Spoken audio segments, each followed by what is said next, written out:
सृष्टि चक्र सतयुग, त्रेता, द्वापर और कलयुग इन 4 युगों से बना हुआ है। चारों युगों को मिलाकर एक कल्प कहा जाता है। जिस प्रकार हर चक्र की एक अवधि होती है, जैसे 24 घंटे का एक दिन होता है, 365 दिन का एक वर्ष होता है, ठीक उसी प्रकार 5000 वर्ष का एक कल्प होता है। अर्थात कल्प की आयु पूरे 5000 वर्ष की होती है, जिसमें प्रत्येक युग 1250 वर्ष का है। सतयुग, त्रेता को मिलाकर स्वर्ग कहा जाता है और द्वापर, कलयुग को मिलाकर नर्क कहा जाता है।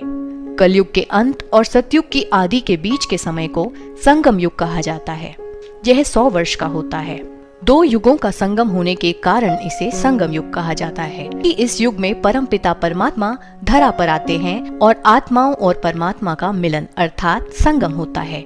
शिव परमात्मा आकर के आत्माओं का कल्याण करते हैं, जिसके पश्चात पुनः सतयुग की शुरुआत होती है और अब ये कल्याणकारी संगम युग भी पूरा हो रहा है। 5000 वर्ष पूरा होने पर फिर यह चक्र हूबहू रिपीट होता है। तो यह सृष्टि भी एक नाटक है जिसमें आप और हम सभी एक्टर्स हैं। इसमें हर एक आत्मा एक निश्चित समय पर परम धाम से इस सृष्टि रूपी नाटक मंच पर आती है।